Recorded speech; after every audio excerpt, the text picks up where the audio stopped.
Alors, bonsoir à tous.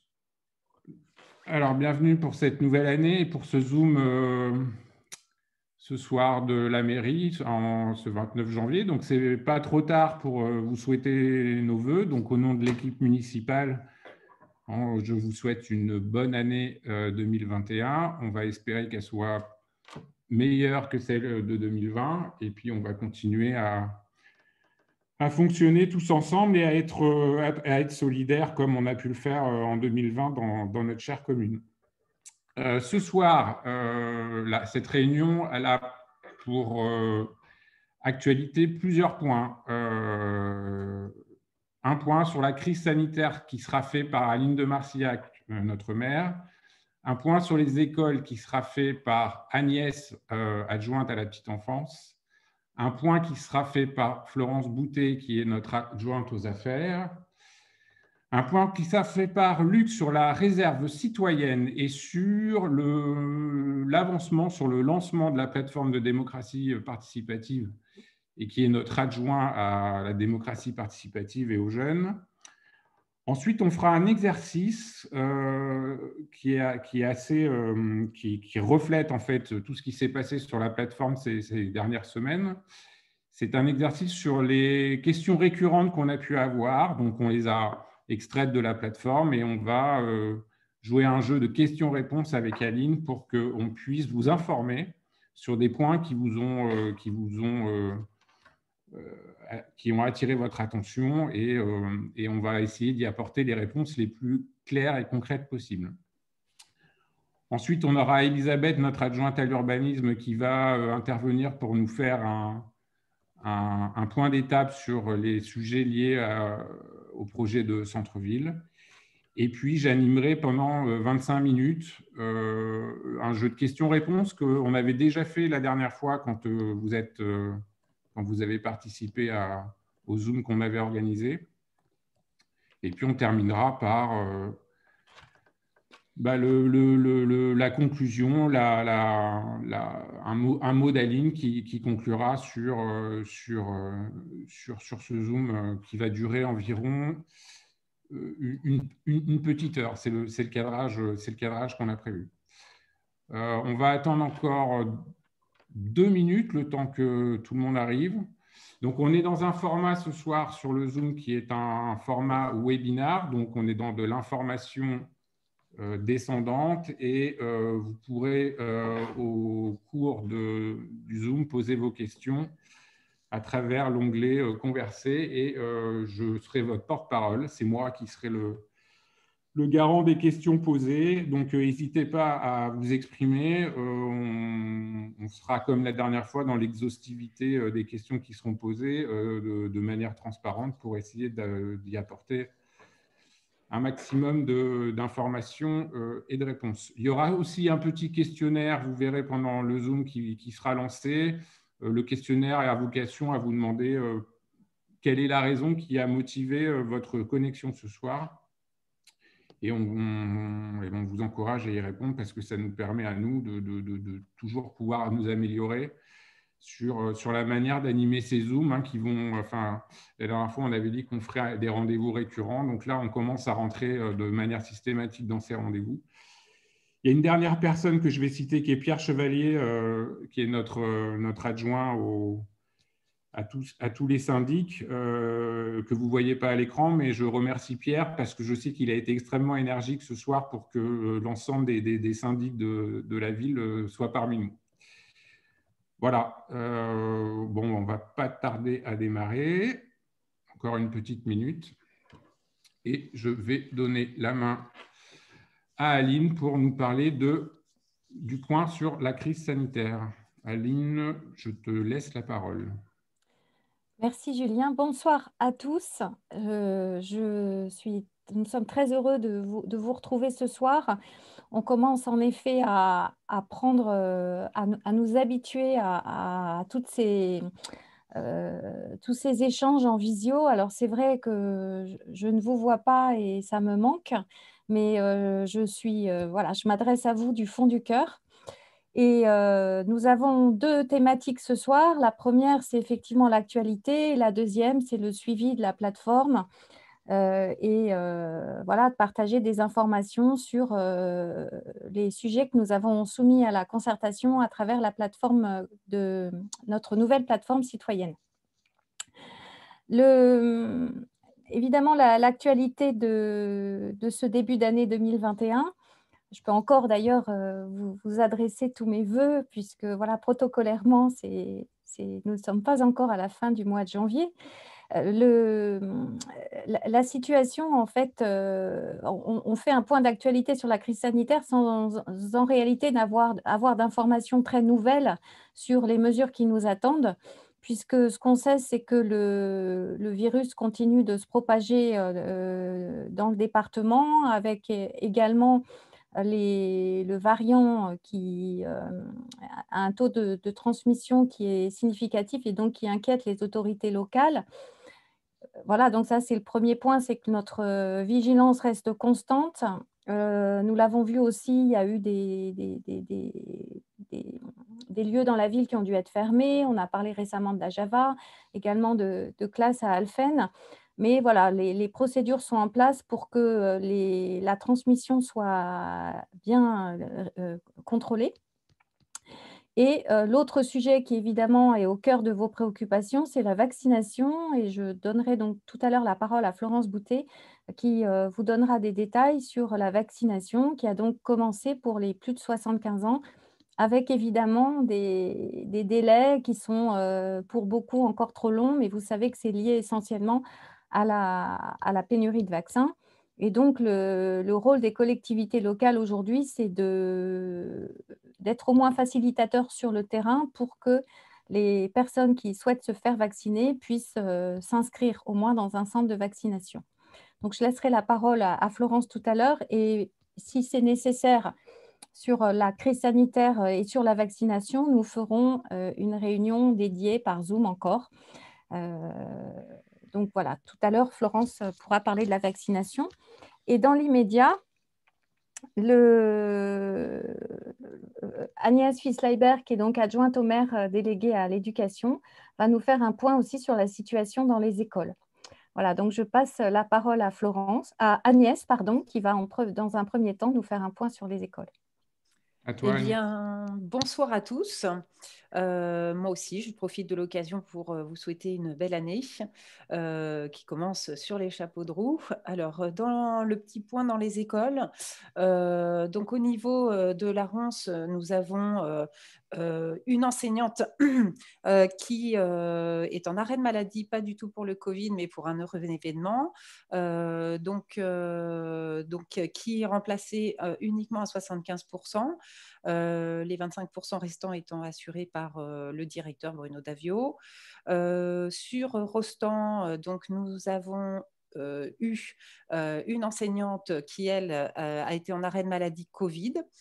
Donc l'équipe s'est organisée pour faire une continuité d'accueil des enfants, tout en préservant le non-brassage de classe.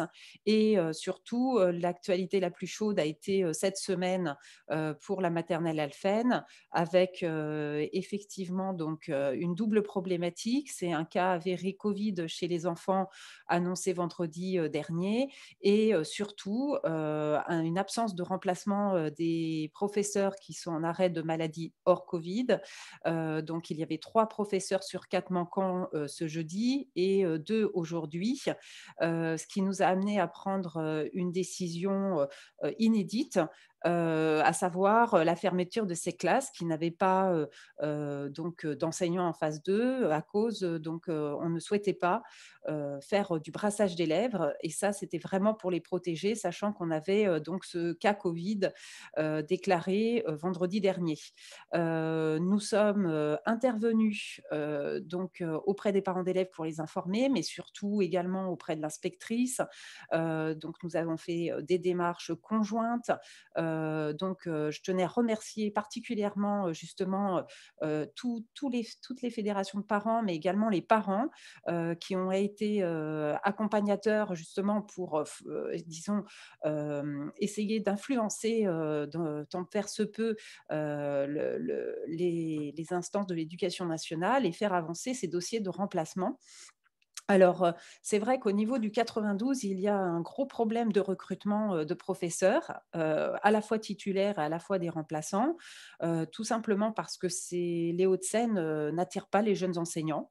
Ceux qui passent le concours, en fait, sont jeunes et malheureusement, viennent souvent de province. Et vous n'êtes pas sans savoir, en fait, que l'immobilier est extrêmement cher dans le 92 et ils ont souvent des gros problèmes pour se loger.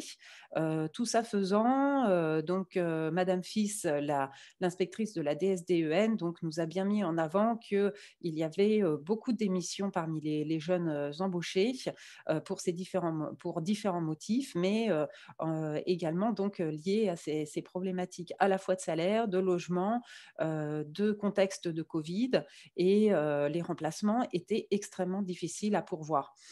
Pour ce qui est de la situation de la maternelle Alphen, lundi prochain, en principe, 3 enseignants seront présents, Madame Viennot a tout mis en œuvre pour que l'accueil des élèves se fasse en totalité. Elle a envoyé un mail à tous les parents d'information. Elle a également parlé des autres jours de la semaine. Donc, en principe, trois enseignants minimum seront présents, ce qui permettra d'assurer l'accueil de tous les enfants.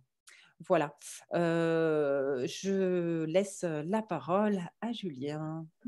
Alors, merci Agnès pour ce point. Donc, pour ceux qui le souhaitent, hein, il y a eu une intervention sur CNews qui a été faite par Agnès et les associations de parents d'élèves que vous pouvez voir en replay sur l'ensemble des réseaux sociaux et sur Internet. Je vais maintenant passer la parole à Florence pour faire un point sur la vaccination.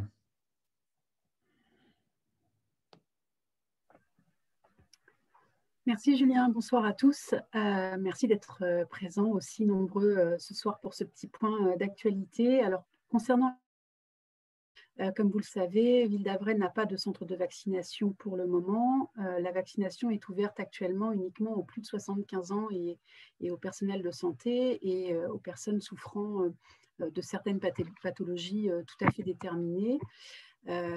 Aujourd'hui, un seul centre de vaccination est vraiment très proche de Ville d'Avray, c'est celui de Garches. Il est donc possible pour les personnes de plus de 75 ans de prendre rendez-vous directement auprès de ce centre de vaccination, soit en y téléphonant, soit en se rendant sur place, ou alors via les plateformes Internet que sont doctolib.fr ou santé.fr. Et il ne faut pas hésiter à réitérer les appels, puisque je sais que le centre de vaccination de Garches enregistre, tient à jour des listes de personnes à rappeler en cas de surplus de vaccins en fin de journée, puisqu'il ne faut perdre aucune dose. Donc, si vous avez moyen de vous déplacer assez facilement, évidemment, n'hésitez pas à vous inscrire sur ces listes, à vous faire inscrire sur ces listes de personnes à prendre en plus et en priorité. Il faut savoir que le CCAS de Ville d'Avray organise par ailleurs un appel auprès de toutes les personnes fragiles et inscrites sur nos listes de coordination gérontologique. Aujourd'hui, nous enregistrons sur cette liste environ 350 personnes qui sont majoritairement des grands seniors. Donc, nous les appelons régulièrement pour savoir si ces personnes souhaitent être vaccinées, si elles souhaitent que nous organisions pour elles la prise de rendez-vous ou le transport vers les centres de vaccination. Donc, on organise tous les jours des allers et retours avec le transport service de la ville vers le centre de vaccination de Garches. La ville de Chaville a fait une demande auprès du préfet pour ouvrir un centre de vaccination. Donc, on attend la réponse. Et c'est vrai que ça pourrait nous rendre un grand service puisque du coup, ça délesterait un petit peu le centre de vaccination de Garches qui est assez encombré et pour lequel il y a quand même un délai d'attente pour le moment qui est assez long.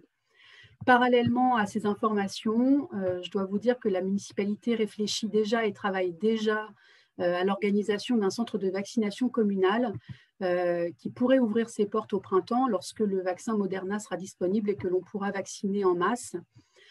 Pour cela, nous avons organisé un recensement de tous les personnels médecins, infirmières et pharmaciens qui sont habilités à pratiquer la vaccination, retraités ou en activité, mais qui accepteraient de donner un petit peu de leur temps et de nous aider à organiser ce centre de vaccination, à le mettre en œuvre et puis surtout donc à procéder aux vaccinations.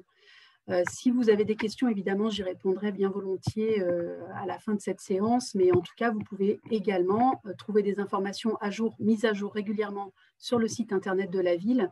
Et puis, n'hésitez pas à contacter le centre d'action sociale de la ville, le CCAS, où Madame Aubert donc, répondra évidemment à toutes les questions qui se posent sur la vaccination.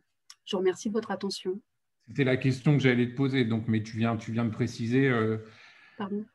Je disais, c'était la question que j'allais te poser, puisque ça, c'est le sujet de la vaccination, interpelle tout le monde en ce moment au regard de ce qui se passe, mais tu viens de le préciser. Hein, si je veux me faire vacciner, qui j'appelle? Bon, tu l'as dit dans la fin de Voilà. Le CCAS en priorité qui peut vous renseigner, le site internet de la ville qui est tenu à jour et de toute façon santé.fr, doctolib.fr pour les prises de rendez-vous. Et sur santé.fr, il y a notamment tous les sites de vaccination de tous les départements. Donc tous les sites de vaccination du 92 sont recensés avec tous les numéros de téléphone. Donc vous pouvez trouver le centre de vaccination qui vous correspondra le mieux, qui sera le plus proche de chez vous ou de votre lieu de résidence si vous devez quitter Ville-d'Avray un petit temps. D'accord, je te remercie. Enfin, je pense que c'est clair. Si j'ai d'autres questions, je les poserai dans le timing des 25 minutes, mais celle-là me paraît importante pour repréciser. Alors du coup, sur la base de ce que tu viens de dire, ça va me permettre de rebondir sur l'initiative de la réserve citoyenne qu'on lance pour être dans l'élan de solidarité par rapport au contexte actuel. Donc, je vais donner la parole à Luc, qui va à la fois vous parler de la réserve citoyenne et puis qui va aussi nous parler d'un point d'avancement par rapport à la démocratie participative et à notre plateforme, parce que j'ai déjà les résultats du petit questionnaire qu'on a lancé en début de séance et les gens qui se sont connectés pour la plupart viennent pour deux raisons principales, celle de la plateforme et puis celle du projet de transformation du centre-ville. Donc, Luc, je te donne la parole. Je sais que tu vas nous donner des éléments chiffrés, donc on t'écoute. Merci, Julien. Bonsoir à tous. Bonne année à tout le monde. Donc, effectivement, réserve citoyenne, donc avec Louis-Pierre, mon collègue en charge de la sécurité, nous allons présenter au prochain conseil municipal du 8 février donc, le principe d'une délibération, d'une création d'une réserve citoyenne. Et comme vient de vous le dire Julien, cela fait d'autant plus de sens dans ce contexte sanitaire, au moment où, je dirais, la solidarité, le bénévolat fait tout son sens. Donc, concrètement, je dirais, nous allons ouvrir un appel à candidature pour chaque citoyen de la ville, âgé à partir de 16 ans, à partir du 8 février, moyennant un lien je dirais, tout à fait simple pour, je dirais, faire acte de candidature. Donc, il sera proposé ensuite à chaque inscrit de cette réserve des missions au fil du temps sur lesquelles le bénévole déclaré pourra se positionner en disant « je suis disponible et je suis motivé pour telle et telle chose ». Et je pense que notamment par rapport à ce que nous allons vivre avec les prochaines gérer le tour de vis qui va être donné pendant les prochaines semaines pour gérer cette pandémie, eh bien, ça donnera tout son sens pour accompagner les seniors et, par exemple, faire ses courses ou accompagner les jeunes dans un contexte extrêmement difficile. Voilà pour la partie gérée plateforme pour réserve citoyenne. Alors, quelques mots sur aujourd'hui sur les sujets en cours sur la plateforme. Il y a 4 sujets en cours. Le nom de la plateforme. Donc, vous vous êtes prononcé, je dirais, par un vote en tant que citoyen sur je dirais, vous allez vous prononcer d'ici, dans les 48 heures pour ce vote. Donc, 5 propositions sont en cours. Vous êtes 108 à déjà vous être prononcé sur le sujet. Donc, n'hésitez pas à le faire dans les 48 heures qui viennent pour, je dirais, nourrir le choix qui sera le vôtre et qui sera annoncé à 18h ou 18h30 dimanche soir. Concernant le deuxième sujet, le projet Street Art, le choix du thème, donc l'appel de la forêt a été entériné par vous, citoyens. Donc nous rentrons maintenant dans la phase 2, la phase de soumission des projets par les artistes jusqu'au 7 mars. Donc les candidats seront dagovéraniens ou proches des communes environnantes avec un âge de 16 à 29 ans pour permettre vraiment aux amateurs et aux non-professionnels de pouvoir s'exprimer, de concourir sur ce projet que ma collègue Denise Hirsch, anime. Ensuite, concernant la rue de Saint-Cloud, c'est le troisième, et alors je précise, c'est sur les palissades de Gessina, donc de la Ronce, que ce projet verra jour. Ça permettra une visibilité assez importante parce que de par le passage. En ce qui concerne la rue de Saint-Cloud, donc je rappelle que quand on parle de travaux de la rue de Saint-Cloud, il y a une première phase qui est la phase d'assainissement. Donc, et là, nous sommes concertés avec notamment les commerçants, mon collègue Benoît Houlon, et les riverains pour bien phaser sur le calendrier cette phase, donc qui commence le 8 février et qui se terminera début septembre. Ceci permettra aux commerçants, à leur demande, de faire le plein de chiffre d'affaires sur la période la plus importante pour eux, entre septembre et janvier. Et la deuxième phase, et la phase qui vous intéresse, c'est la phase visible, de la rue de Saint-Cloud, c'est-à-dire la chaussée, les trottoirs et tout ce qui tourne autour. Donc là, nous allons vous proposer un questionnaire dès la semaine prochaine autour de 4 pôles concernant cette rue de Saint-Cloud, tout ce qui touche le stationnement, tout ce qui touche la sécurité et du piéton, tout ce qui touche le domaine de la végétalisation et enfin tout ce qui touche le vélo.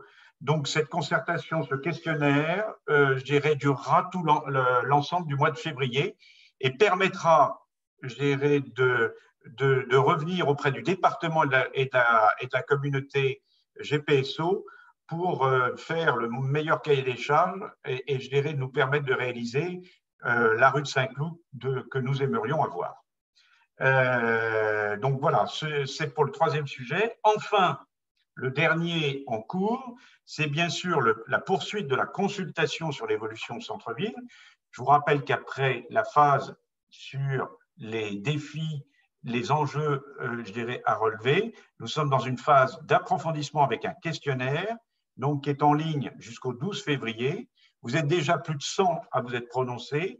Ce qui est important, c'est soyez le plus nombreux possible, car plus vos avis seront nombreux, plus, pour nous, c'est important en tant qu'élus, pour alimenter les décisions que nous serons amenés à prendre. Et nous y reviendrons tout à l'heure avec Aline de Marcillac. Alors, un point sur la plateforme, Julien. D'abord, ce bébé, donc plateforme villedavray.fr, plateforme.villedavray.fr, donc ça c'est l'adresse. Cette plateforme est en place depuis le 12 décembre, c'est-à-dire à peine 6 semaines, c'est encore un bébé, mais c'est déjà un succès sur le plan des chiffres. Donc 518 citoyens de Ville-d'Avray se sont déjà inscrits. C'est déjà la moitié des meilleures performances de villes qui sont en régime de croisière, qui ont déjà en place ce type d'outil depuis 1 an et plus. Donc, bravo à tous. C'est 1448 commentaires, contributions, avec beaucoup de richesse et de contenu. Et enfin, c'est 104 votes exprimés. Donc ça, c'est des chiffres parlants. Au-delà des chiffres, c'est la confirmation que c'est un outil complémentaire avec une valeur ajoutée. Pourquoi je vous dis ça? Parce que déjà, 40% des e-citoyens qui se sont exprimés, ce sont généralement ce qu'on appelle la majorité silencieuse. Ce sont notamment, et ça permet notamment la génération des 50 ans et moins, qui s'expriment avec ces 40%. Et ça, c'est ce que nous recherchions, et ça permet vraiment de conforter le fait que cet outil est quelque chose de complémentaire à ce qui existe déjà avec d'autres supports d'interaction citoyens-élus que vous connaissez, comme le VD Agora, comme les réunions avec les associations, comme les rencontres individuelles en mairie ou les réunions de quartier. Donc, voilà, ça c'est important. Et enfin… Dimanche dernier, ou le marché dimanche dernier. Voilà. Et enfin, c'est de vous redire que cet outil, c'est le vôtre, c'est celui des citoyens, avec une finalité, c'est de construire ensemble les projets essentiels pour notre ville d'Avray de demain.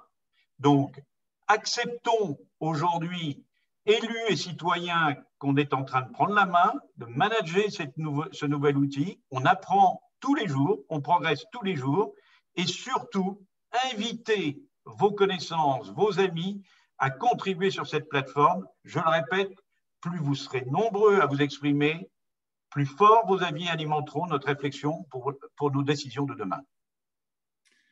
Eh bien, merci Luc. Donc, on a donc le bilan depuis le lancement de la plateforme chiffrée. Donc, ça, c'est plutôt intéressant parce que ça vient renforcer une conviction qu'on avait au départ. Hein. C'était d'avoir de l'information supplémentaire par rapport au projet politique qu'on a pour Ville d'Avray. Et donc, l'avantage de cette plateforme, c'est que ça nous a aussi permis ce soir de pouvoir sortir les questions ou les réflexions qui remontaient le plus souvent dans l'outil pour essayer d'y apporter de l'information, une réponse à ces questions pour améliorer toujours et encore le pourquoi de nos initiatives et de ce qu'on propose. Alors, je vais poser les questions dans l'ordre. On aura Aline qui va répondre à la plupart des questions et c'est bien normal puisque c'est toi qui incarne le projet politique au regard des élections qu'il y a eu au mois de mars dernier. Et puis, on a Elisabeth qui co-animera ces questions parce que le projet de transformation, il nous concerne tous et Elisabeth pourra y apporter un éclairage supplémentaire. Alors, la première question, elle est comment on intègre l'ensemble des remarques qui sont fournies dans cette plateforme et ailleurs dans notre manière d'agir au quotidien à Ville d'Avray. Oui, merci Julien. D'abord, effectivement, merci de me poser ces questions. Et je rappelle aussi, vous pouvez le voir, que ce qu'on fait là avec vous, c'est un travail d'équipe. Donc, c'est un travail dans lequel toute la municipalité est engagée. Donc, si je parle, c'est aussi au nom de mes collègues. Et c'est un travail qu'on fait avec vous. Et on le fait avec vous en toute sincérité. C'est parce que c'est vraiment important au jour le jour de pouvoir recueillir vos avis et d'en tenir compte. Alors, sinon, d'ailleurs, ça ne sert à rien d'investir dans une plateforme citoyenne si c'est pour s'asseoir sur l'avis des citoyens. Voilà, c'est une lapalissade, mais elle mérite quand même d'être rappelée. Du coup, vos réactions, vos témoignages, tout ce que vous apportez sur la plateforme et puis également sur les autres canaux à travers lesquels nous échangeons avec vous, eh bien, ils sont indispensables pour nous parce qu'ils nous permettent de savoir ce qui vous habite au quotidien, ce qui vous préoccupe, de comprendre vos souhaits, vos craintes aussi, vos attentes et comment vous projetez dans la vie quotidienne à Ville d'Avray aujourd'hui et puis dans les années à venir. Et nous, on en a vraiment besoin parce que on va, avec ce que vous dites, avec vos commentaires, ça va nous permettre de prendre les bonnes orientations, d'affiner des priorités, parfois même de choisir entre plusieurs options qu'on vous soumettra directement. Et à titre d'exemple, Luc a cité de nombreux exemples tout à l'heure avec les différents projets soumis à la concertation, mais pour revenir à l'amélioration du centre-ville, vos avis sur le choix des commerces, le type de restaurant, les types de spécialités médicales qu'on voudra avoir installées dans la maison médicale si elle voit le jour. Également, ce qu'on fera après de la place Charles de Gaulle, parce que tout est lié, hein, ce qui va advenir de la place Charles de Gaulle, de la place du marché, dépendra aussi d'un ensemble et de ce qu'on va faire ailleurs. Donc, tout ça, ça va nous permettre d'affiner, de faire évoluer les idées qu'on a pu avoir au départ. On va aussi tenir compte de vos avis en termes de déplacement, puisque finalement, une ville, ce sont des lieux, mais c'est aussi des circulations entre les lieux, donc des déplacements à pied, en voiture, à vélo, également tout ce qui concerne la logistique urbaine.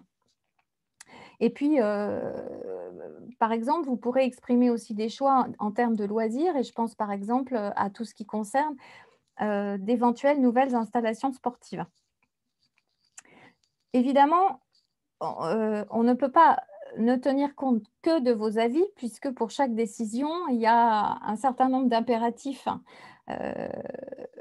techniques, réglementaires, économiques avec lesquels il faut composer. Et ultimement, évidemment, nous, en responsabilité, on prend la meilleure décision possible en fonction et de vos contributions et de tous ces critères.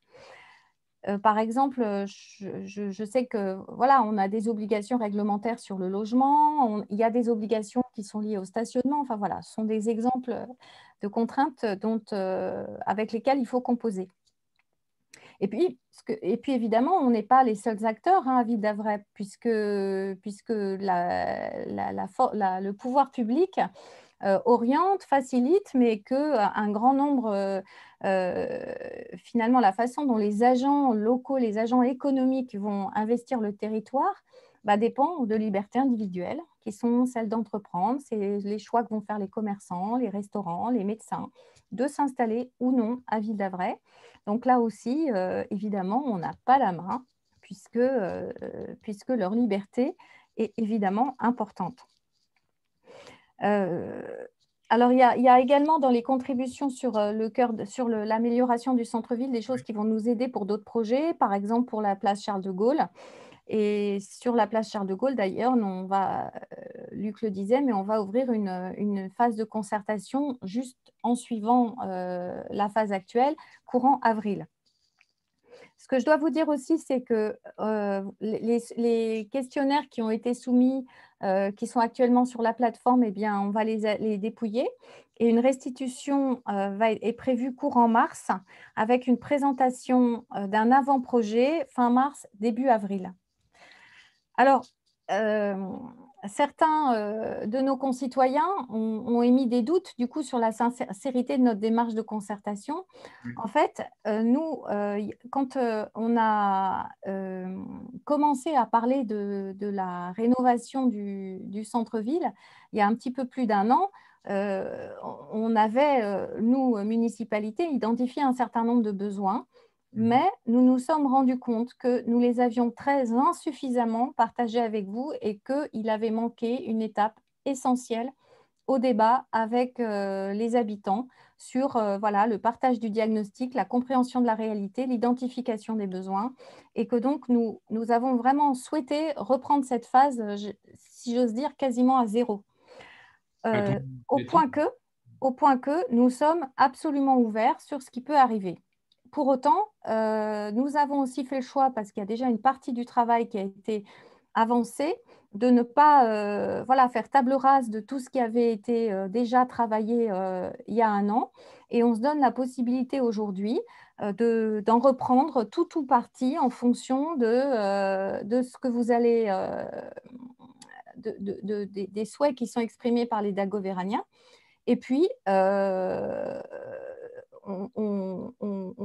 partir de vos contributions, on essaiera de bâtir le meilleur projet possible et qui soit vraiment à l'échelle et cohérent avec les besoins dans la ville. Du coup, j'ai demandé, j'apporte cette précision aussi parce que la question est souvent posée, est-ce que c'est signé? Est-ce que, voilà, rien n'est signé. On a choisi, a priori, en tout cas a priori, de poursuivre les échanges avec la métropole du Grand Paris parce qu'ils nous proposent un cadre qui est extrêmement intéressant pour la ville, et également avec le groupement qui avait été, avec lequel les premiers échanges ont eu lieu, qui avait été lauréat du jury du concours. Donc, on est extrêmement ouvert. Si c'est possible et si effectivement vos aspirations correspondent à des choses qu'on peut faire dans le cadre du concours, on le fera. D'ailleurs, c'est mon souhait, mais si on ne peut pas le faire, on ne le fera pas. Voilà. Donc, à cette question fondamentale, qui est celle de la prise en compte de vos contributions, ce que je peux vous dire, c'est que les contributions que vous faites sur la plateforme, oui, elles alimentent nos réflexions, et oui, elles seront prises en compte dans le projet qui vous sera finalement, en bout de course, proposé. Ouais, mais je vais rebondir d'ailleurs sur le sujet du logement, mais dans une des questions qui est posée, même si c'est pas encore, on n'est pas dans les 25 minutes de questions-réponses, il y a quelqu'un qui demande de communiquer en détail sur les contraintes afin que nous les comprenions. Alors, comme on est dans un exercice de pédagogie, hein, tu l'as dit tout à l'heure, il y a du réglementaire, ça, on peut rien y faire. Il y a aussi ce qu'on nous impose, hein, puisque dans la question suivante, qui est la question du logement, on ne fait pas ce qu'on veut, hein, tu vas en parler. Et puis, il y a une contrainte aussi d'équilibre économique, parce qu'on ne peut pas être dans un projet de transformation si tout ça ne trouve pas du sens pour l'ensemble des parties prenantes. Donc, à la fois ceux qui sont en charge d'administrer l'animation de la ville, et puis ceux qui y vivent, puisqu'ils sont aussi contributeurs. Alors, on va passer à la question suivante, qui est celle du logement et qui revient souvent. Et alors, les questions sont sous deux formats. Avons-nous vraiment besoin de construire des logements à Ville-d'Avray? Donc, tu vas nous répondre là-dessus. Et puis, avons-nous besoin de construire du logement? Avons-nous vraiment besoin de construire du logement social à Ville-d'Avray? On sait que ces questions-là reviennent souvent, que ce soit dans la version digitale, dans la version présentielle, même le dimanche dernier quand on était sur le marché. Et je pense que tu as aussi des entretiens avec des gens qui te posent ces questions. Est-ce que tu peux nous apporter les informations, les précisions, enfin tout ce qui nous permettrait de comprendre le pourquoi du logement et pourquoi aussi le logement social, puisque finalement, on se rend compte, enfin, dans tous les échanges qu'on a, qu'il y a une information qui n'est pas suffisamment claire pour tout le monde. Et là, il faut que tu nous éclaires. Donc, c'est un exercice de pédagogie pour bien comprendre dans quelle situation on est et quels sont les risques si jamais on n'est pas conforme à certaines exigences qu'une mairie ne peut pas décider toute seule. C'est effectivement une question essentielle et s'il y a bien une chose que nous avons entendue de nos concitoyens, c'est la crainte, le souhait en tout cas, de ne pas voir à Ville-d'Avray un excès de construction neuve. Parce qu'effectivement, il y a une inquiétude sur le fait que Ville-d'Avray pourrait ne plus être Ville-d'Avray s'il y avait une densification excessive. Et donc ça, nous l'avons bien entendu. Nous ne sommes pas non plus une ville isolée, c'est-à-dire que nous sommes dans un écosystème avec des contraintes. Et puis aussi, il y a à Ville-d'Avray une réalité, et je vais vous donner deux exemples pour illustrer le besoin de logement à Ville-d'Avray. La première chose, c'est que la composition des ménages a considérablement évolué depuis les années 60. Je vous donne un chiffre. En 1960, en France, il y avait 3,2 personnes par appartement. En 2017, il y en a 2,3. On est aux alentours de 2 à Ville-d'Avray, ce qui veut dire que pour maintenir la population, il faut un nombre de logements plus grand. C'est tout simple. Il y a juste moins d'occupants par appartement. Alors, regardez autour de vous aussi. La réalité, c'est qu'un grand nombre de couples se séparent et que pour pouvoir garder leurs enfants dans la ville, afin qu'ils puissent être à proximité de leurs deux parents, il faut souvent 2 logements pour une famille. Donc ça, c'est un des premiers éléments. Le deuxième élément, c'est le vieillissement démographique. C'est-à-dire que Ville-d'Avray a une population qui vieillit, le nombre de nos seniors, la part des seniors dans la population de la ville augmente, et leur nombre aussi d'ailleurs, alors que la population de Ville-d'Avray est globalement stable depuis 1975, globalement, avec des moments de hausse et des moments de baisse. Et donc, pour ce vieillissement, on ne le perçoit pas forcément, mais moi, je peux vous donner une illustration, c'est qu'entre 2000 et 2020, globalement, il y a quasiment la moitié des classes de la ville qui a été fermée. C'est-à-dire que par rapport à 1995, 97, 2000, eh bien, à ce moment-là, il y avait 2 fois plus de classes qu'aujourd'hui. Et du coup, c'est le signe qu'il y a moins d'enfants dans la ville. Voilà, c'est un exemple en tout cas pour pour illustrer une évolution de la pyramide des âges à partir de quelque chose de très concret. Et puis alors, les besoins de logement, alors c'est vrai aussi qu'il y a une préoccupation qui est très quotidienne pour nos crèches, nos écoles. Agnès le disait tout à l'heure, pour nos commerçants, c'est qu'ils disent, et même pour nos personnes âgées qui parfois ont besoin d'aide à domicile, c'est qu'on a du mal à trouver du personnel aussi parce que Ville d'Avray n'est pas aussi bien reliée que certaines villes et puis que surtout les loyers sont élevés et qu'il est très difficile pour des gens qui ont 2 heures de transport par jour de venir en plus avec des horaires qui sont souvent décalés. D'où l'enjeu de rapprocher l'emploi et le logement, y compris à Ville d'Avray. Et tout ça, ça nous met en évidence cet enjeu de pouvoir avoir une offre de logement complète, c'est-à-dire qui permette à la fois de loger nos aînés, qui sont de plus en plus nombreux, de loger les personnes qui travaillent à Ville d'Avray au service de nos concitoyens, et puis également d'accueillir des nouvelles familles pour que Ville d'Avray se renouvelle et garder aussi la cohérence des équipements que nous avons actuellement. Et donc, évidemment, tout ça, on a le souci de vouloir le faire en limitant la densification, malgré la pression qui nous est mise, hein, ça je vous le cache pas, je le redirai après, et de garder une place importante pour la nature et de garder en fait ce qui fait comment dire, la richesse, le charme de la qualité de vie à Ville d'Avray. Je sais que tous ici, en tout cas la plupart d'entre nous, si on est là, c'est justement parce que ce n'est pas une grosse ville dense, mais parce que c'est une petite ville charmante et pourtant bien équipée et qu'on a envie de garder tout ça. Voilà. Alors, peut-être Julien, tu veux que j'enchaîne directement sur le logement social? Oui, parce que les deux questions. Parce que les questions sont extrêmement liées. Alors, avons-nous besoin de logements sociaux? Alors, avons-nous besoin de logements à Ville d'Avray? Bon, là, je vous ai répondu. Avons-nous besoin de logements sociaux? Alors, sur les logements sociaux, sur le besoin, je vous l'ai dit tout à l'heure par rapport au personnel qui travaille à Ville d'Avray ou dans les environs, mais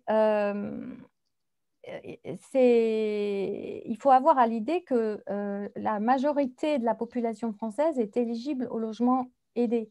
Donc, même si à Ville d'Avray, on a une population qui a un revenu par habitant qui est particulièrement élevé, il y a aussi un besoin de logement aidé à Ville d'Avray pour des gens qui travaillent, mais pour qui ont pour autant des salaires qui ne sont pas énormes. Alors, ça, c'est le besoin. Et puis, il y a aussi les obligations. En fait, vous avez peut-être lu que Ville d'Avray est soumis, comme toutes les villes, hein, on est soumis à la loi. Voilà. Et parmi les lois qui s'imposent à nous, il y en a une qui est extrêmement importante, qui s'appelle la loi Solidarité et Renouvellement Urbain, la loi dite SRU, sur le logement social. Elle impose à toutes les villes de disposer d'au moins 25% de logements dits sociaux ou aidés, conventionnés, avant l'année 2025.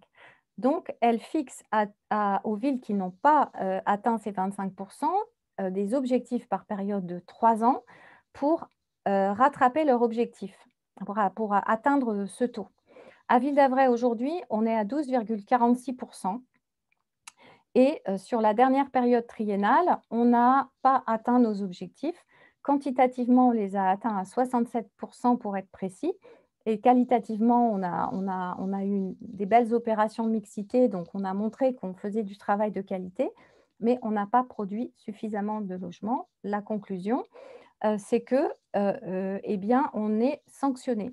Et les sanctions, elles sont lourdes. Elles sont lourdes financièrement, puisqu'on a une majoration de la pénalité par logement manquant. Mais bon, à la limite, certains disent on peut s'en accommoder, ok, même si ça vient gréver le budget communal. Mais surtout, le pire et le plus grave, c'est la perte de la souveraineté locale. Et notre souveraineté locale, elle est elle est difficile aujourd'hui, hein. On voit que les maires, les mairies perdent du pouvoir. Elles perdent du pouvoir fiscal, hein. Vous avez vu la suppression de la taxe d'habitation. Et ça s'est accumulé depuis plusieurs années. Et puis cette année, et puis avec la loi SRU, nous, on n'a plus l'attribution des logements sociaux, on n'a plus le droit de préemption urbain, c'est-à-dire que l'État peut, s'il y a une transaction immobilière, choisir de racheter la parcelle et de faire ce qu'il a envie de faire dessus. Et on a encore aujourd'hui l'instruction des permis de construire, mais pour quand? Pour combien de temps? Et le risque, c'est que nous aussi, on soit privés de l'instruction des permis de construire, comme l'ont été d'autres villes carencées. Et ça, c'est vraiment quelque chose que je voudrais à tout prix éviter, parce qu'on a encore un petit peu de pouvoir sur nos permis de construire, même si ces permis de construire, là encore, ils doivent être instruits en vertu de la législation qui est traduite dans notre plan local d'urbanisme. Je ne vais pas rentrer trop dans le détail. Donc concrètement, juste aussi des petits chiffres intéressants dans les Hauts-de-Seine. Sur les 36 communes des Hauts-de-Seine, il y en a simplement 3 qui ont un taux de logement social inférieur à Ville-d'Avray. C'est Neuilly, Vaucresson et la Garenne-Colombes. Et 8, y compris Ville-d'Avray, ont un taux inférieur à 20%. Et les autres, nos voisines, Marne-la-Coquette, Garches, Sèvres, Chaville, ont des taux qui sont compris entre 20 et 25%. Donc voilà, ça veut dire qu'on doit pouvoir aussi y arriver dans les Hauts-de-Seine. Et tout l'enjeu, c'est d'arriver à le faire d'une manière qualitative. Voilà, on a compris, sans trop construire, et aussi en conventionnant au maximum des logements existants. Mais je pense que ça pourra faire l'objet d'une réunion avec vous à part entière, puisque c'est vraiment un vaste sujet. En tout cas, dans le projet d'amélioration du centre-ville, on a aussi l'idée de pouvoir flécher sur, en particulier, en tout cas c'était l'idée, la résidence qui serait dédiée aux personnes âgées, de pouvoir la flécher en logements dits sociaux, ce qui nous permettrait d'aller un petit peu plus rapidement vers notre objectif. D'accord. On va accélérer, puisque évidemment, comme on est passionné, on développe beaucoup. Et puis c'est extrêmement important de faire de la pédagogie. J'ai toutefois 2 questions à te poser de gens qui écoutent religieusement ce que tu dis. Il y a quelqu'un qui parle d'un objectif à 25%, qui est discuté avec le préfet. Je sais qu'on en a parlé tous les deux. En fait, c'est quoi ces 25%? C'est le moment où on va nous laisser vivre en paix, ou c'est une espèce d'objectif à atteindre raisonnable? Alors, en fait, je pense que là, maintenant, c'est des choses qui doivent vraiment se discuter au niveau du législateur, hein, parce que, oui, quand une ville qui a 25%, elle a la paix, effectivement. Une ville qui a atteint son objectif triennal, elle a relativement la paix, c'est-à-dire que si elle poursuit ses efforts, eh bien, en tout cas, on ne la place pas en situation de carence, et donc elle garde son pouvoir. Et le taux de 25%, en fait, ce qu'il faut avoir à l'idée, c'est que oui, on aimerait bien pouvoir, enfin moi j'aimerais bien, et je le fais, on discute avec l'État et avec nos parlementaires sur le fait que 25% pour une ville comme Ville-d'Avray, c'est très difficile à atteindre compte tenu de la rareté du foncier, du prix du foncier, et puis du fait qu'on ne peut pas d'un claquement de doigts dire on va prendre 700 logements dans le parc locatif et en faire du logement social. Donc, c'est extrêmement compliqué. Donc, à Ville-d'Avray, c'est un objectif qui est extrêmement difficile à atteindre si on veut limiter le nombre de constructions neuves. Pour autant, il faut voir qu'au niveau que l'État est extrêmement pressurisé, lui aussi, puisque le droit au logement est un droit opposable, et que donc, il met la pression sur les villes, et que je ne suis pas du tout sûre qu'on arrivera à obtenir un aménagement du taux de 25%. Alors, ce qu'on peut espérer, parce qu'effectivement, les 2025, ça vient très vite, c'est d'avoir un report, un échelonnement un peu plus long, et qu'on puisse ne pas, enfin, avoir un sursis, hein, aller au-delà de 2025. Voilà. D'accord. OK. Donc, on continuera les questions-réponses. tout à l'heure dans l'exercice des 25 minutes. La question suivante, c'est une question qui est liée et qui est revenue souvent aussi au modèle financier par rapport à l'amélioration du centre-ville. Qu'est-ce que tu peux nous dire là-dessus? Alors, l'enjeu, c'est ce qui nous a conduit à engager cette réflexion sur le centre-ville, c'est qu'on avait des équipements qui étaient vieillis, qui n'étaient plus aux normes ou qui ne correspondaient plus aux nouveaux usages et qu'on avait aussi des besoins, notamment en ce qui concerne la résidence senior ou la maison médicale, d'équipements qui étaient nécessaires à Ville d'Avray. Et donc, après, comment est-ce qu'on fait pour améliorer l'offre de services dans une ville, créer des équipements avec un budget qui n'est absolument pas extensible, puisque, d'ailleurs, ça ne vous a pas échappé, on n'a plus aucune maîtrise fiscale, on n'a plus maintenant que la maîtrise de la taxe foncière, et on ne va certainement pas se servir de la taxe foncière comme ça pour financer des nouveaux équipements. Donc, il nous faut être un petit peu inventif. Et du coup, puis comme je vous l'ai dit tout à l'heure, on a aussi un besoin de logement, et dans les échanges qu'on mène avec l'État, il est important qu'on démontre l'engagement de la ville pour répondre aux besoins de logement, quitte à mettre en évidence les spécificités de Ville d'Avray. Devant cette équation, vous avez pu avoir vu, quand on passe notre temps à rénover et réhabiliter des équipements, on le fait avec le gymnase, on le fait avec les écoles, et pour ça, on utilise notre capacité d'autofinancement, et puis on a recours à des subventions qui nous aident. Mais il y a d'autres modèles, et je vais prendre l'exemple, par exemple, de la maternelle Alphen. Est-ce que certains d'entre vous se souviennent du fait qu'il y a encore une grosse dizaine d'années, il y avait, plutôt 15 ans, c'est 2009 je crois, il y avait la maternelle était sur un terrain qui appartenait à la ville, et cette maternelle avait besoin d'être rénovée. Qu'est-ce qu'on a fait? On a cédé le terrain, on a financé la construction de l'équipement par une promotion immobilière, ce qui fait que la construction de cette nouvelle maternelle n'a rien coûté à la ville.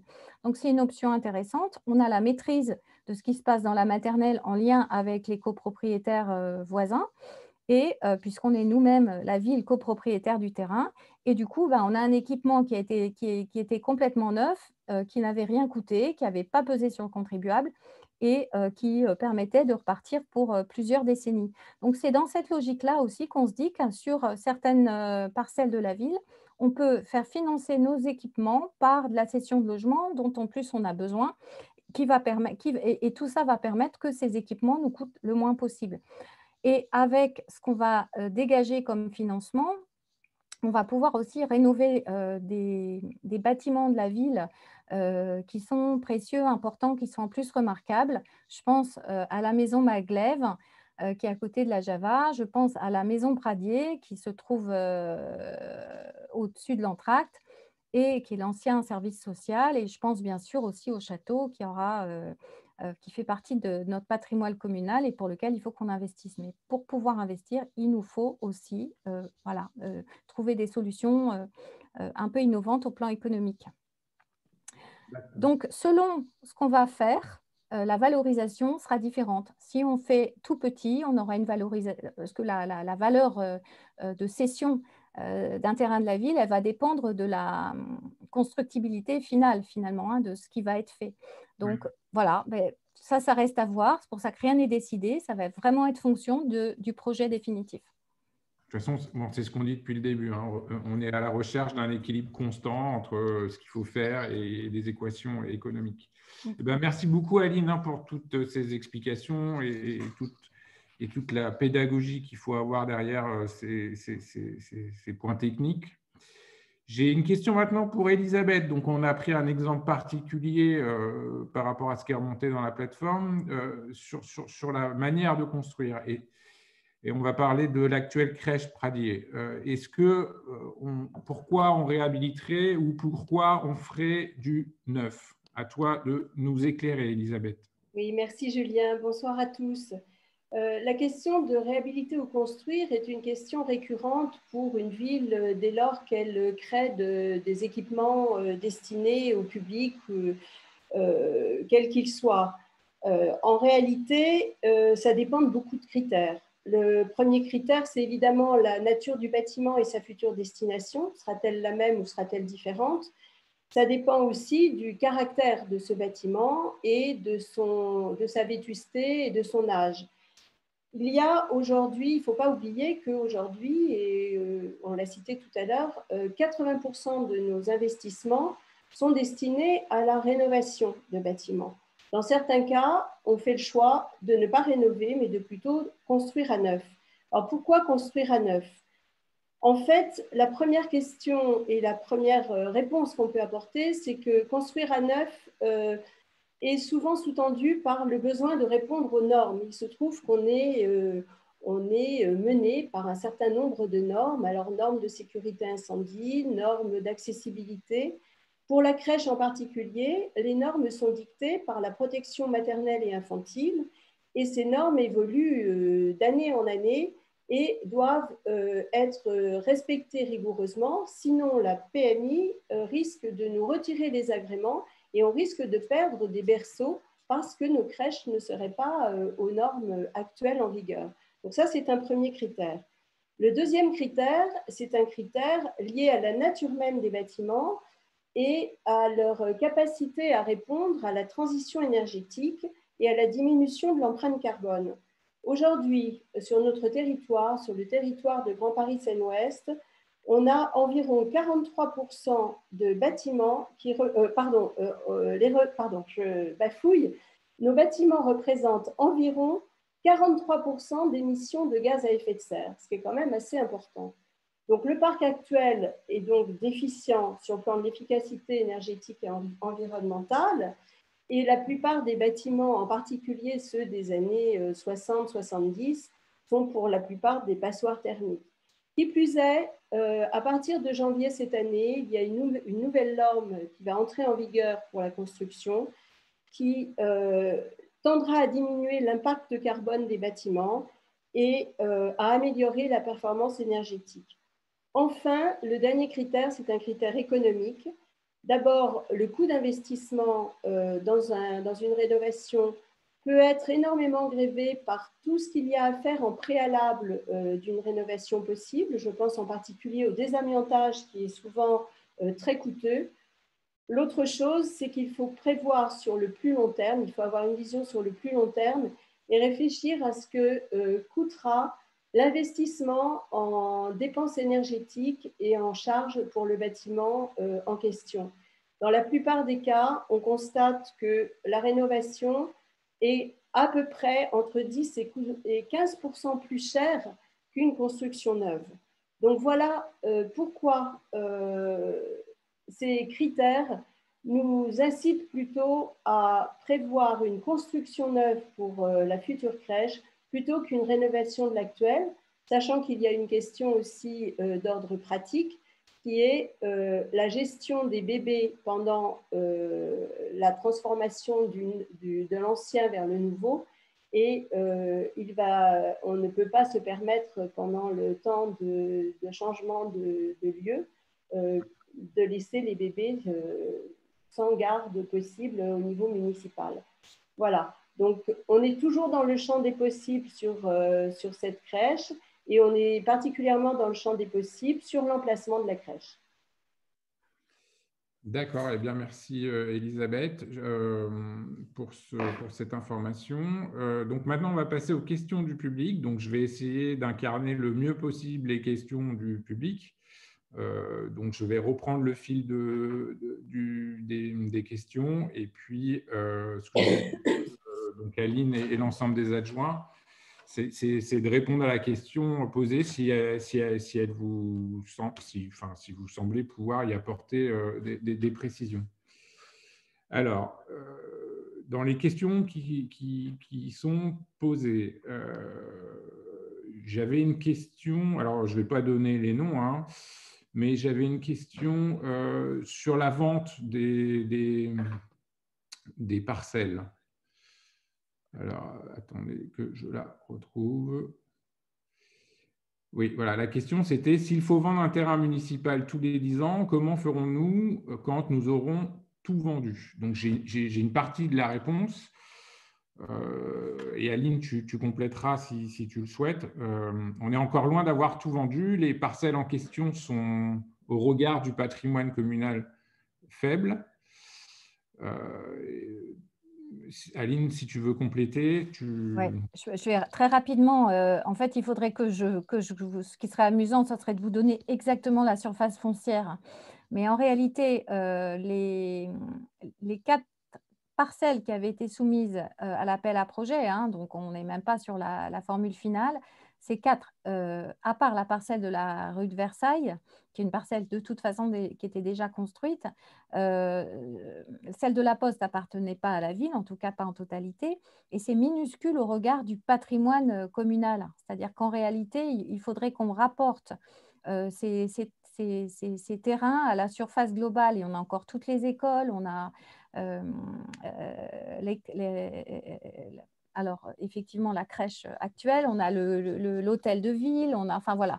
Donc ça reste très faible, et notre patrimoine communal, il évolue parce que vous avez vu, on a racheté la maison forestière, on avait racheté le terrain de l'Entracte il y a quelques années.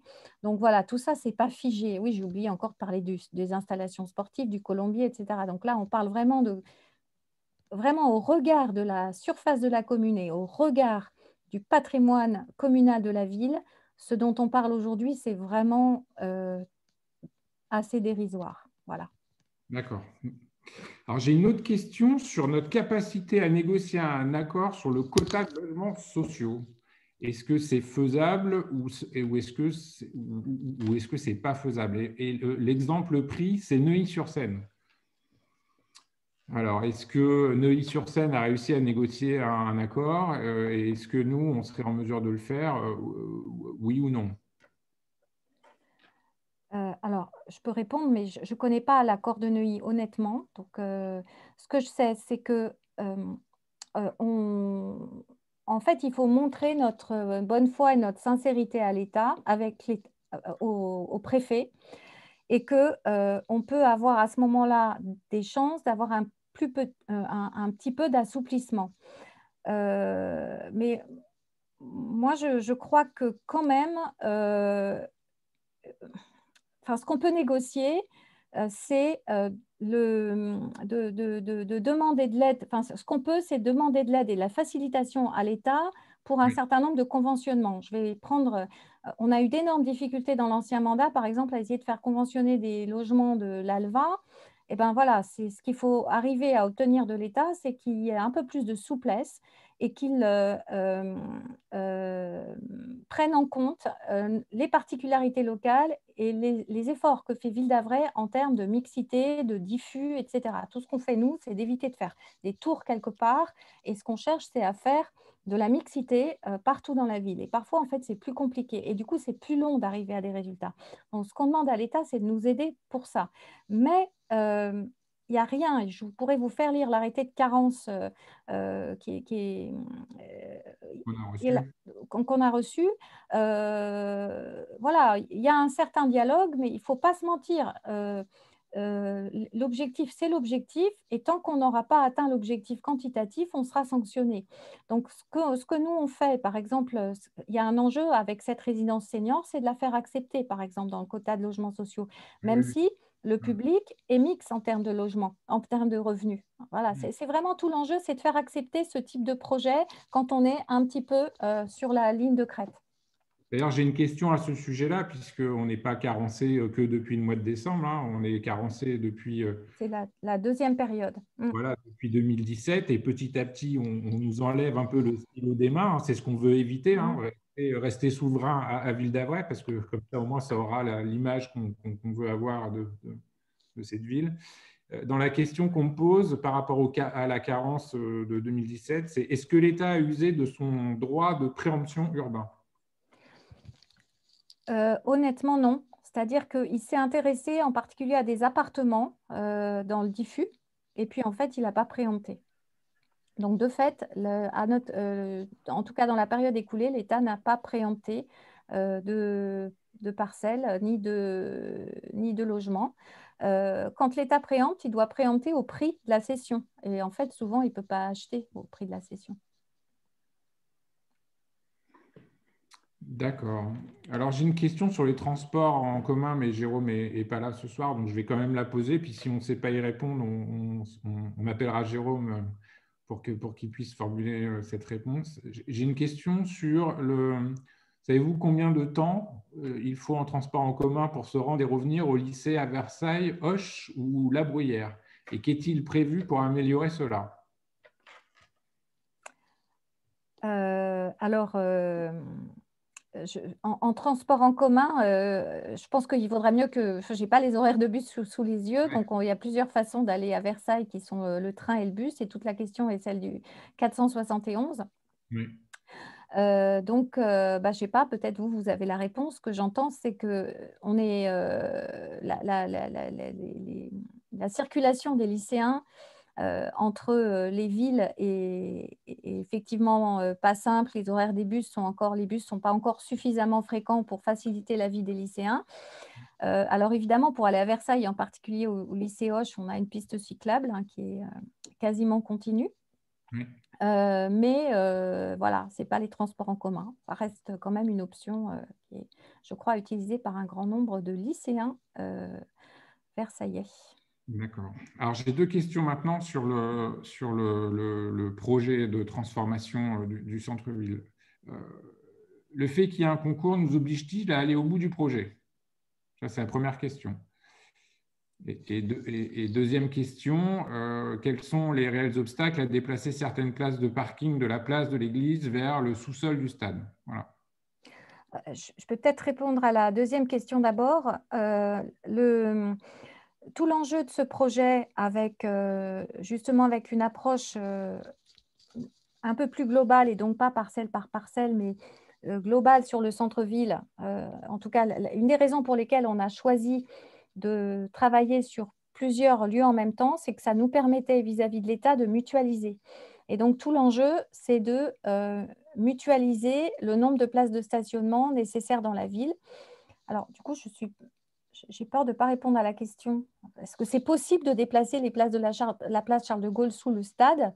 Par contre, ce qu'on fait, c'est on fait quand même aussi, on fait faire une étude de flux pour vérifier la cohérence et pour ce que seront le comportement des utilisateurs si effectivement on déplace le parking. Je ne suis pas sûre d'avoir quand même bien répondu à la question. Julien? Moi, ça me paraît clair. En tout cas, le sujet revient souvent Ouais. et c'est ce qu'on peut dire aux gens qui nous écoutent, c'est on travaille sérieusement sur le sujet pour voir comment ces places qu'on pourrait déplacer dans un endroit sous le stade permettraient de réinventer finalement la place de l'église ou la place Charles de Gaulle, puisqu'on a tous découvert qu'elle avait ces deux noms. En fait, c'est tout l'enjeu, c'est effectivement de pouvoir, et ça va être la phase de concertation qui vous sera soumise, c'est de dire, à partir du moment où on peut réduire le nombre de voitures en surface, eh bien, comment valoriser, créer un espace qui soit partagé et utile et sympathique pour tous sur la place Charles de Gaulle, en gardant bien sûr ce qu'il faut pour les personnes à mobilité réduite et les déposes minutes, etc. Voilà. Voilà. Ouais. La première question que tu m'as posée, pardon, du coup, je me suis repartie sur Charles de Gaulle. Tu es là, Julien? Oui, je suis là, tout à fait. Et la première question, c'était… Concours. Le concours, oui. Non, on n'est pas… Alors, sur le concours, comme je l'ai dit tout en début de réunion, on n'est pas du tout obligé d'aller au bout du concours. On n'a absolument rien signé avec ni la métropole, ni avec le groupement qui a été lauréat du concours. Et on se garde la possibilité de ne pas le faire. Maintenant, je dis quand même que renoncer à ce concours, c'est aussi perdre beaucoup de temps par rapport à la réponse qu'on doit apporter aux besoins de nos concitoyens, que ce soit en équipement, services, en logement, en commerce. Du coup, voilà, et aux nouveaux usages, en particulier les nouveaux modes de déplacement, etc. Donc, on se priverait, on mettrait un sacré coup de frein et du coup, on retarderait considérablement le projet si on renonçait au concours. Mais pour l'instant, rien n'est signé. D'accord. Donc, j'ai 2 questions maintenant pour… alors, je pense que c'est des questions pour Luc. Est-ce imaginable ou faisable d'avoir des actions bénévolat pour des ados collégiens qui auraient moins de 16 ans par rapport à ce que tu as évoqué sur la réserve citoyenne? Oui. Ça, c'est la première question. Et la deuxième, comme ça, j'enchaîne. On me demande s'il y a déjà eu des réunions de quartier. Alors, je pense que la question, c'est est-ce que c'est des réunions au sens présentiel comme on les vivait dans la vie d'avant? Alors, merci Julien. Pour la réserve citoyenne, bien entendu, dans les missions qui pourraient être proposées, des missions par rapport à, je dirais, à cette classe d'âge en dessous de 16 ans, c'est bien entendu dans la logique des missions qui pourraient être proposées.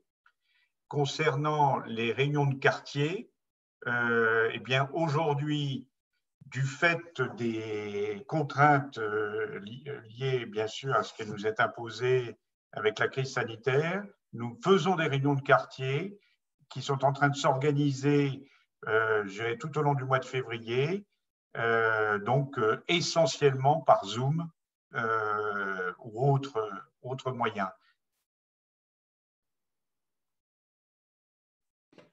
OK. Et par exemple, c'est comme ça que nous avons, avec Elisabeth de Préaumont, rencontré par exemple l'association des clubs seniors. C'est comme ça qu'il y a des réunions avec les associations des parents d'élèves. C'est comme ça qu'il y aura la semaine prochaine, le 6 février, avec mes collègues Philippe Herzberg et Florence Boutet, une action sur le quartier autour de la rue de Saint-Cloud, et il y en a d'autres en cours. D'accord. OK. Alors, la question suivante, c'est une question sur la vidéosurveillance. Bonsoir. Une question toute simple sur la vidéosurveillance. Quelle stratégie la ville a-t-elle adoptée? Alors, je ne sais pas qui peut répondre. Je vais répondre de façon un petit peu globale. En fait, il n'y a pas de vidéosurveillance à Ville d'Avray, il y a ce qu'on appelle la vidéoprotection. Donc, on a déployé un certain nombre de caméras qui sont vidéoprotection, ça veut dire qu'il n'y a pas quelqu'un derrière la caméra ou derrière un centre d'observation pour regarder exactement ce qui se passe 24/24. C'est de la vidéoprotection. Donc, on a des caméras placées aux entrées de ville et à proximité des équipements. On en a une vingtaine. Et sur demande d'un usager ou du commissariat à la suite d'une plainte, ça permet de saisir les bandes qui sont conservées afin de d'élucider un éventuel problème. Donc ça a essentiellement un effet dissuasif sur les comportements, puisque les personnes susceptibles de commettre des infractions, eh bien, en tout cas, pourront être identifiées.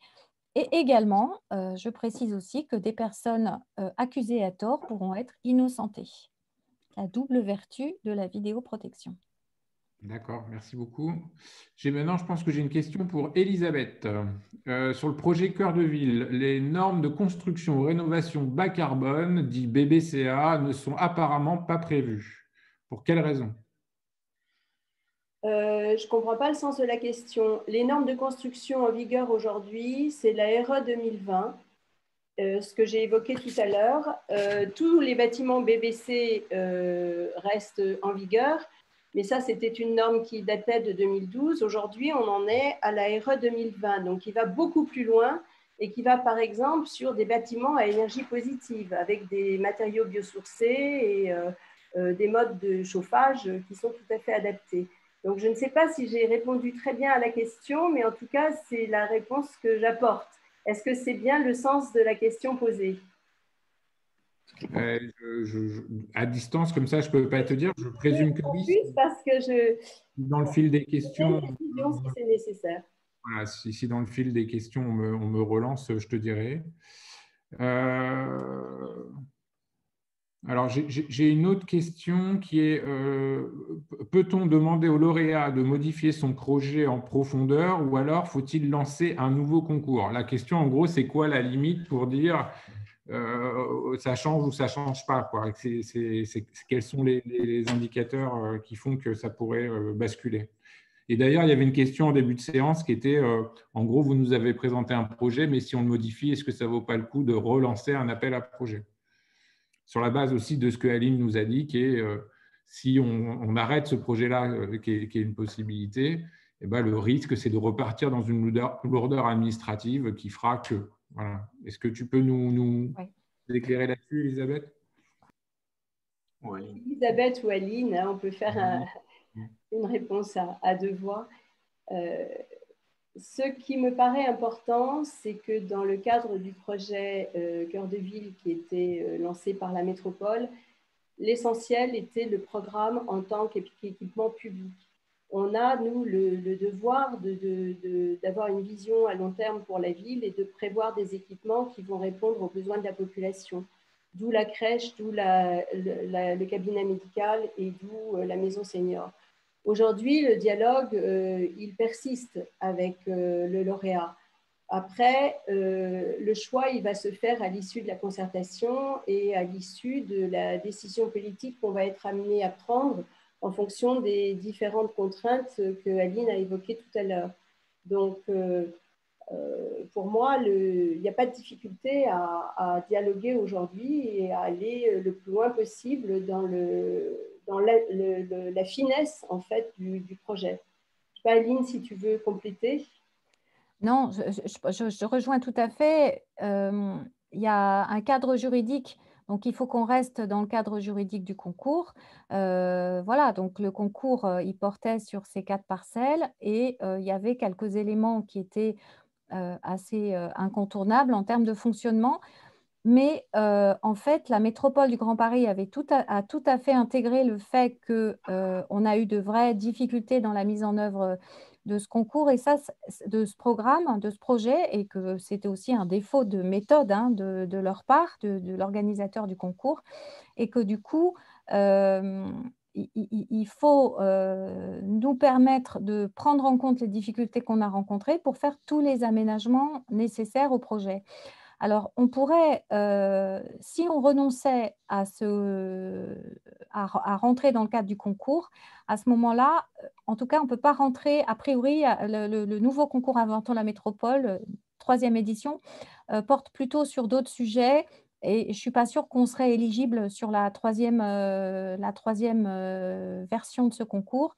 Il faudrait du coup qu'on travaille avec un aménageur et on devra engager des procédures très lourdes d'études, de marché, etc. Et là, la procédure du concours, c'est une procédure beaucoup plus simple et qui nous permet du coup d'aller plus vite. Donc, on perdrait beaucoup à quitter le concours. D'accord, bah merci pour ces précisions. Alors, là, j'ai 2 suggestions, pas deux questions. Une suggestion où on nous demande finalement de montrer des exemples de ce qu'est une résidence intergénérationnelle. Donc, on va en prendre note parce que ça intéresse. Et puis, une autre question, mais celle-là va faire sourire…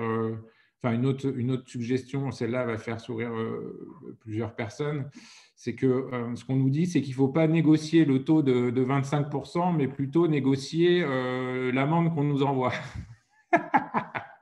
C'est faisable ou pas?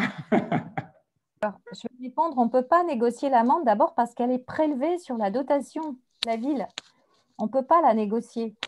En plus, la commission nationale SRU, ce n'est pas le préfet, parce que le préfet, il a bien conscience des difficultés dans les Hauts-de-Seine.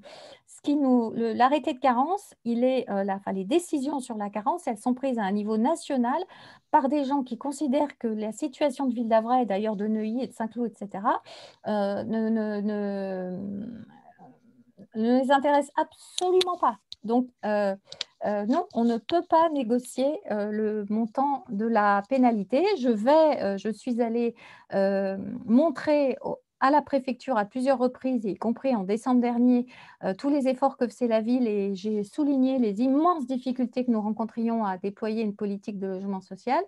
Voilà, le préfet a pu remonter ça vis-à-vis de la commission nationale, mais ce que je peux dire par contre, c'est que les efforts qu'on a faits nous ont conduit à une majoration de pénalité bien moins élevée que d'autres villes. Et plus élevée que dans la période triennale précédente, ce qui montre que plus on se rapproche de l'échéance, plus ça se durcit, mais beaucoup moins élevée que nos voisines également carencées. Donc, ça montrait qu'on était quand même… voilà, c'est là que la négociation a porté sur la majoration. Et si, autre détail, je ne veux pas trop charger la barque, mais ce qui est déductible de l'amende, c'est les dépenses engagées par la ville ou par le territoire, GPSO, au titre du logement social. Et donc, pour alléger la charge foncière, GPSO, alors ça, ce n'est pas déductible, mais je vous le dis, parce que il faudrait qu'on… Bref, c'est compliqué.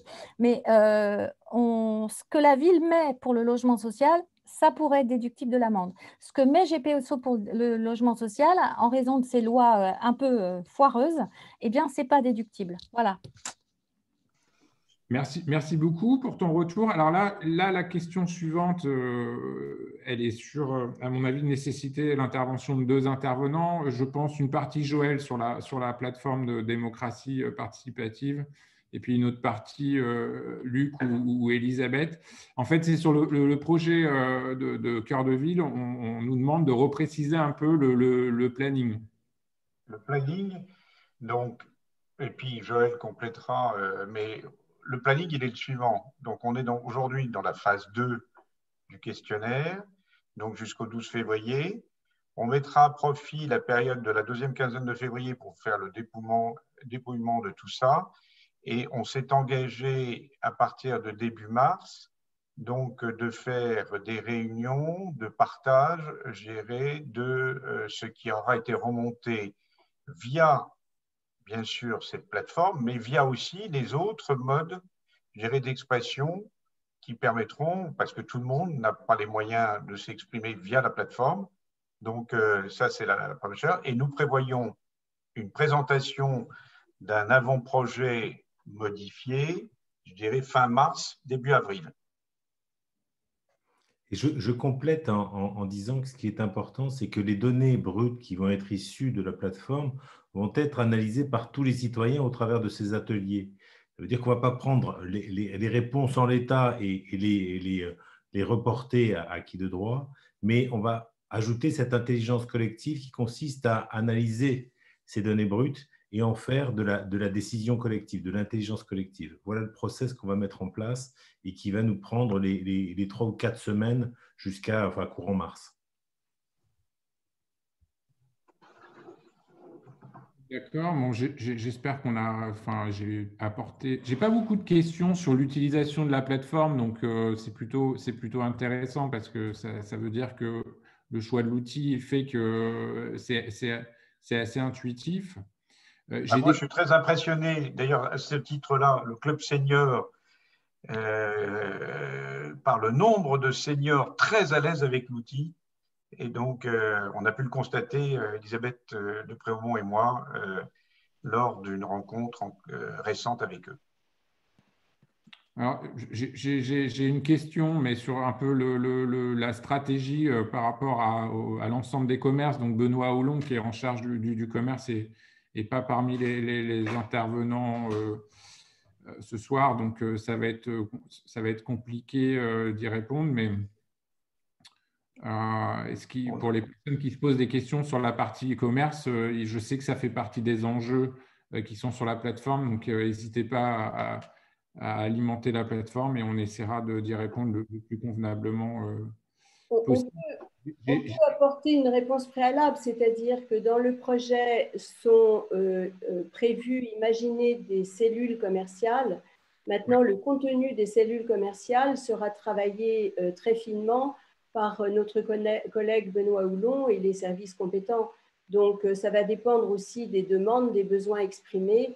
Et c'est un travail qui se fera vraiment dans la dentelle. Ce qui est important, c'est que les cellules commerciales soient créées avec des surfaces suffisantes pour pouvoir accueillir des commerces dans de bonnes dimensions. Et ça, c'est le cas. Les cellules vont être créées et le contenu sera travaillé après en interne en fonction des besoins exprimés et avec l'expertise de Benoît et de nos services municipaux. D'accord. Juste parce que je sais que tu t'appelles Elisabeth, mais ce soir, j'ai l'impression que tu es Benoît. Tu peux nous donner une information au sujet? Il ne m'en voudra pas d'avoir répondu à sa place. Tu peux nous aider dans le sujet lié au bio? Parce que ça intéresse tout le monde, c'est sociétal. Qu'est-ce qu'on a en tête sur le bio? Quelle est la question sur le bio? Clarifier le sujet sur le bio. Voilà. Dans l'aménagement du cœur de ville, du centre-ville. Oui, et puis au-delà, au niveau. Et puis je crois qu'il y a une question sur le marché. Le marché aussi. Alors, sur le marché, aujourd'hui, il y a, depuis le mois de juillet dernier, et sur les 3 marchés, non pas du bio, mais un producteur local, donc, qui a d'ailleurs beaucoup de succès, qui ne se réclame pas spécifiquement du bio, mais c'est vraiment de la production en circuit court, puisqu'il est dans le 78. Sur le projet en centre-ville, est prévue de toute façon une surface pour pouvoir accueillir un magasin bio sur un modèle qui nous avait quand même beaucoup séduit dans le précédent mandat, qui est plutôt le modèle de Biocoop. Donc voilà, c'est la question, la réponse que je peux faire aujourd'hui sur ce point-là. Peut-être que Benoît pourra alimenter sur la plateforme des réponses un peu plus précises. Oui, puis il est souvent sur le marché. Enfin, on mettra sa photo en grand, comme ça il y répondra. Il est 19h56, donc on a dérapé, mais on est resté dans les horaires qu'on s'était fixés globalement pour chaque sujet. On a fait le tour des questions, mais ça ne s'arrête pas ce soir. On se reverra dans le cadre d'un prochain Zoom. Et puis, il y a d'autres Zooms qui sont en place par ailleurs dans les jours à venir. On va faire une conclusion. On va laisser le mot de la fin à Aline. Et puis on va laisser tout le monde après aller manger. Aline, je te laisse le mot de la fin pour la conclusion. Merci Julien. Je voudrais remercier tous les participants qui ont alimenté, enfin qui nous ont permis d'avoir ces échanges ce soir. On a répondu à beaucoup de questions. Je pense qu'il y a encore beaucoup de questions et puis il y en a aussi auxquelles je la vois passer, on n'a pas eu le temps de répondre. Et donc, voilà, je pense qu'on en prend note de façon à vous apporter au fur et à mesure les réponses. Je vous donne rendez-vous tous les jours, tout le temps sur la plateforme citoyenne et pour un prochain Zoom le 5 mars, comme le disait Julien. Donc, je pense qu'on vous demande aussi votre avis pour voir ce qu'on peut améliorer sur le format, sur le contenu, etc. Mais en tout cas, on est vraiment à votre disposition, à votre écoute pour un dialogue de proximité. Et donc, voilà, si ça vous va, parlez-en autour de vous parce qu'on a vraiment à cœur de poursuivre de façon très étroite ce dialogue avec vous. Je remercie tous mes collègues présents et tous ceux qui ont préparé cette réunion. Et je vous souhaite à tous une très bonne soirée, un bon week-end. Et voilà, on est toujours dans l'expectative sur le temps court sur ce qui nous attend en termes de mesures sanitaires, mais ça ne nous en empêche pas. Et au contraire, ça nous donne du temps aussi pour travailler sur le temps long et préparer avec vous l'avenir de Ville d'Avray. Voilà, à très bientôt. Bonsoir. Et bonsoir à tous. Et évidemment, on continuera à répondre aux questions à chaque fois qu'on aura l'occasion de se revoir, soit comme ça, soit sous un autre format. Merci. Bonne soirée. Bonne soirée. Merci. Bonne soirée. Au revoir.